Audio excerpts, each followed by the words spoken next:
Now, critics, do they matter? We hate to give volume to those who were trying to be negative, but clearly that person was wrong if they bet against you, right? So it kind of like the last laugh to sort of pay, you know, or they were right by their own lights. They just, you know, they're in their universe. You know, art looks different. Yeah, but you don't want to be known as the person who said that David Salle's work was a mess. Well, I think there are plenty of people who would happily go to their grave having said that, because that's, you know, that's their, they want to make that point. Yeah, but there's an entire like art world that says completely different. Well, that's. I mean, let's just face it. We know you won't be the one stuck outside of the party. There was one time I did a show at this weird little gallery uptown, and it was in 2000. I never really did any shows. I met a guy that was like, "Let's do a show." I was like, "Okay." It was like literally like 2 weeks later or something, and then they really criticized that and like the taking the work and how it didn't work in the gallery, and I was just like, to me, I was so far out of that world. I bet that show, if you look back, was probably super awesome. Yeah, it's a cool show. I mean, I met, actually, Jeff Koons came to the opening and got doctors to buy 2 paintings. And I was just, at that time, I was like, oh, I made it. And then I realized, no, I didn't. Well, see, that. Oh, no, you made it. Yeah. But do you understand the story you just told? Yeah. That, you made it. But you just touched on the thing, which is the thing in the art world, that the critical blah blah is what the subject is art as a set of cultural signs, not art as art, not as the painting as painting, not as painting as color and form and shape and beauty, whatnot, but art as a system of cultural signs, and those cultural signs usually extend to the gallery, the context, the space, the why is he showing there and not there, and what. So that's the subject of the most critical writing, and that's just not that interesting. What other artists have you collaborated with? I've collaborated a lot with the choreographer, doing sets and costumes for ballets, and also for the theater. I've done several operas and I don't know, probably 20 ballets in the last 20 years, maybe more than that, and lost count.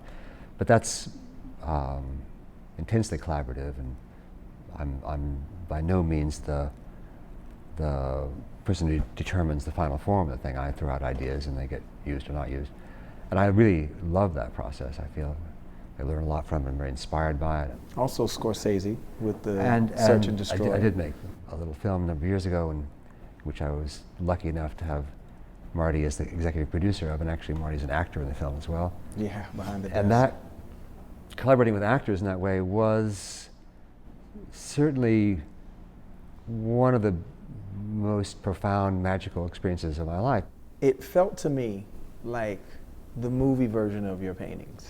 Well, thank you. That's a nice compliment, and that's I mean, what that's we a were very simple thing to say, intending. but I mean, just like using, you know, Christopher Walken in a way that no one's ever really used them before. Like the way that you had the camera angles, just everything about it was just so, you know, in a very weird way, and I hope this is not an insult. I hope you find it as much of a compliment as I do toward you, is that it was like watching a more,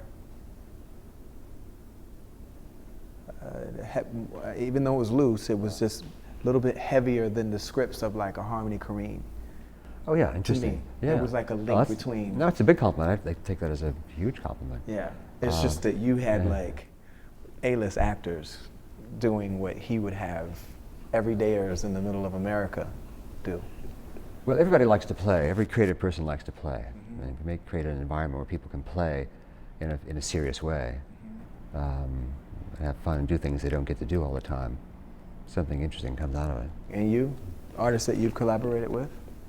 As far as curating, I mean, I did a show last summer with Eric Parker, another friend of mine, and it's called Pretty on the Inside, and it was just sort of bringing some of the artists that I like and enjoy, like I mentioned Carl Wortham earlier, and Joyce Matato, and just sort of like putting these different artists that always kind of made sense in my head, and just putting them in a room together just to see what it, you know. Well, what happened? What it was like. Yeah. See, that's That's like fun. You know how many people would sign up to see that?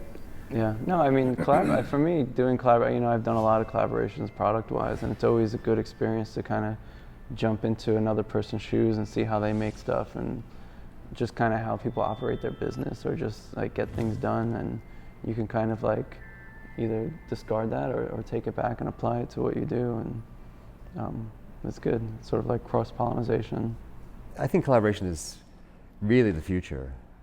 Really do. There's a multiplier effect that comes from collaborating, that it's not just 2 or 3 or whatever, it's just something exponential that grows when people step outside the comfort zone and all that stuff.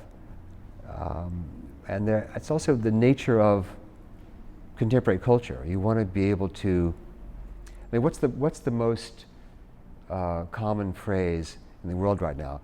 Like, add your comments here. That's modern life.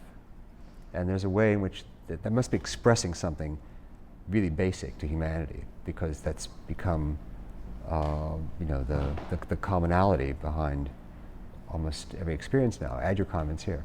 That didn't exist 15 years ago, 10 years ago. It was like, keep your comments to yourself. Keep to yourself. I'm That was boss more here. the phrase back then. Yeah. You watch, and now it's something changed. Yeah. And I think what changes is that it's just acknowledging the way culture actually works. That it's you know, you do this, and then someone else adds that, and someone else adds that, and we're all kind of, the stew is it's a spicier stew now. Okay. Well, I guess this is what happens when artists talk, right? It's fun. Thank you. Cool. Thank you, man. Cheers.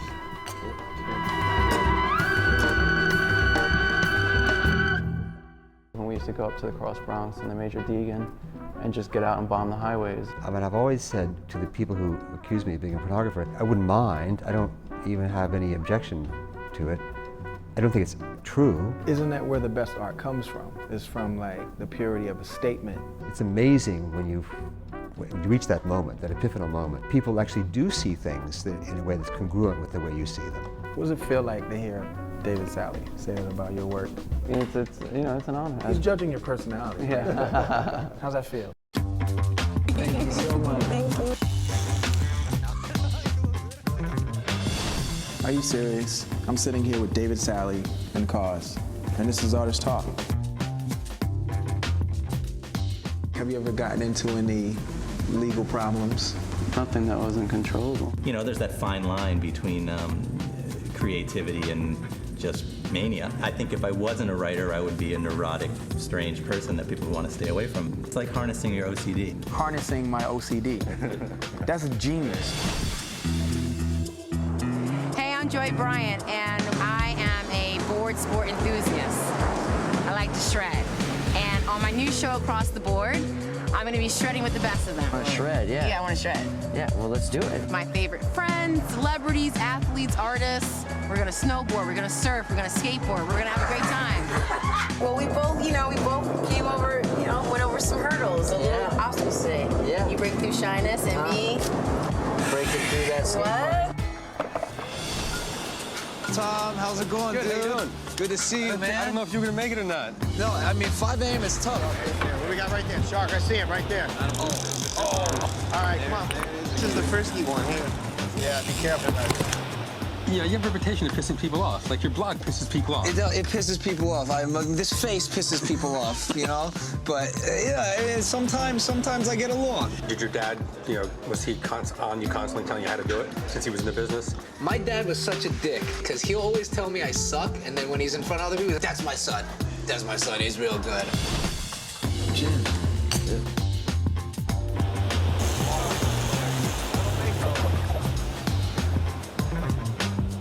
Only on YouTube.